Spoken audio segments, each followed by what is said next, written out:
Rich Carrubba for bowlingball.com. Let's talk about understanding bowling ball motion.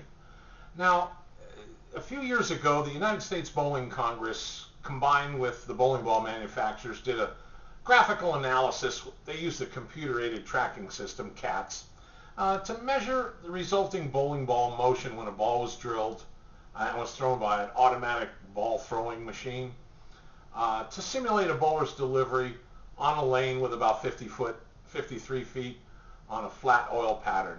And so certain characteristics, certain information was derived from that, and conclusions have been drawn, and I thought we'd share some of that with you, and I'll try to make this in as much in layman's language as possible. I'm not an engineer or a scientist, but I've sifted through some of this, and we do have an article which discusses it, kind of lays it out for you if you're interested in reading it. Now, this is at Bowlversity section of our website, and I'm sure if you've seen this video, you've seen the article. Now, when a bowler delivers a bowling ball, the bowler imparts 4 forces to the bowling ball: the initial ball speed, the initial rev rate, the initial ball axis tilt, and the initial axis rotation. Now, these factors, plus the location of the positive axis point, referred to as PAP, describe a bowler's delivery during the ball motion testing. Now, as the ball travels down the lane, it passes through 3 phases, and it transitions twice. And the motion happens as follows. First is the skid phase. That's the first transition from skid to hook, when the ball makes its first move at the beginning of the mid lane. And then the hook phase. That's the second transition from hook to roll, when the ball makes its second move at the end of the mid lane and beginning of the back end. And then, of course, the roll on the back end, that's the roll phase. Now, during the skid phase, the force from the ball speed exceeds the force of your rev rate, right? You've just released the ball. It's got a lot of instantaneous or initial velocity when it comes off your hand.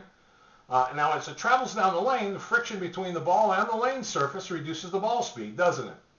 And then that helps increase the ball's rev rate. So when the forces from the ball speed and the rev rate become equal, then the ball transitions, the first transition, into the hook phase. Now we go from the hook phase, the force from the bowling ball's rev rate that is, exceeds the force from the ball speed. So during the hook and the skid phases, the ball's axis rotation always exceeds the axis tilt, migration. The ball will lose its axis rotation faster than it loses its axis tilt during the skid and the hook phases. Now, when the ball's axis rotation and the axis tilt become equal, the ball will transition the second time into the roll phase. And once the ball enters the roll phase, the ball will no longer will no longer hook. And the ball's axis rotation will always equal the ball's axis tilt. The axis rotation and axis tilt, of course, decrease slightly as the further the ball travels down the lane in the roll phase. That's just inertia. And the bowling ball will reach its maximum rev rate right at the second transition, just for your information. Now, the ball's rev rate will always be less than the skid and hook phases than it is in the roll phase. Now, the bowling ball always hits harder after it stops hooking in the roll phase, rather than while it's still hooking in the hook phase. What's really important here is once the ball reaches its angle of entry at the second transition, it develops its angle of entry, that the path or the angle that it's going to cover from the break point to the pocket. That will remain the same until the ball hits the pins. It's a scientifically accurate description of bowling ball motion. Once the ball begins to hook, whatever distance from the foul line, that angle and that hook will not change. That angle, a measurement of direction to the pocket, will not change. There's one more fact that we got to mention that affects the shape of a drilled bowling ball's motion. And we're only concerned really about drilled bowling balls. Why? Well, it's been proven that all drilled bowling balls are asymmetrical, whether they start out symmetrical or they start out asymmetrical. The amount of asymmetry increases after you put holes in a ball. It's that simple.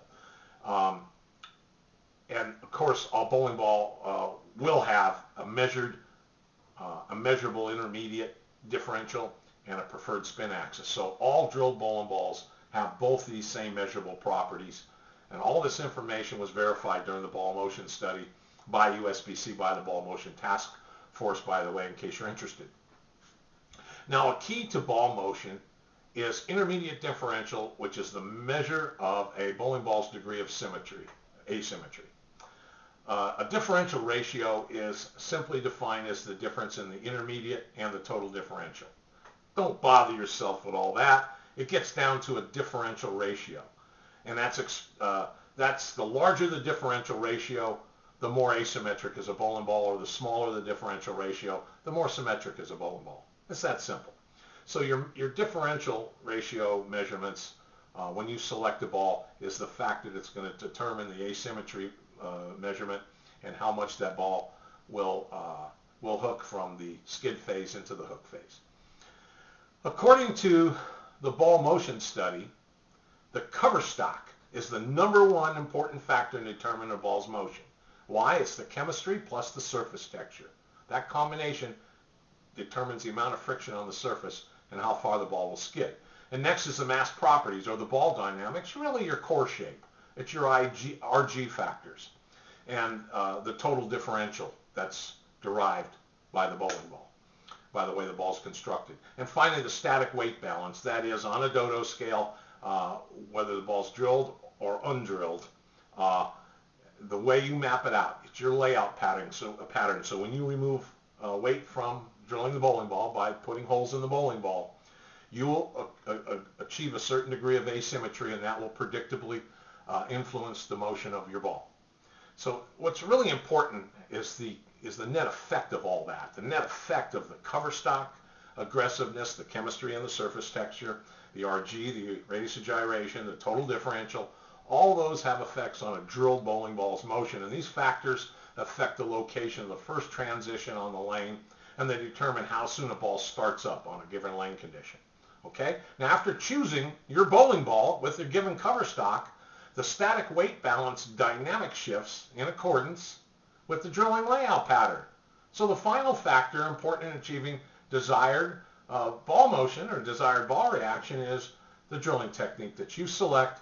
It's the layout and the balance of location and size, which will determine the overall layout and the effect on ball motion. So those are the keys that you need to think about to understand ball motion. But if I were starting out to bowl 40 years ago, let's say I go back in time 40 years and we have this modern equipment, the things that I would want to pay attention to really get to know, so I don't clutter my mind with too much science and too much technology, the first thing I would want to know is the surface of the ball. The chemical composition of the cover stock. Is it aggressive? Is it mild? Is it a stiff cover? Is it pliable? How much friction is it going to generate on the surface of the lane?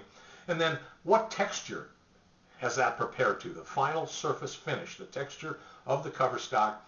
How is it layered with respect to different grits of Abralon pads, for example? Those are the things that you want to know so you can determine the friction factor and that first transition from skid to hook phases. And the next thing I'd want to know is which ball drilling layout pattern is going to be best to match to the break point on a given lane condition and the way I roll the bowling ball.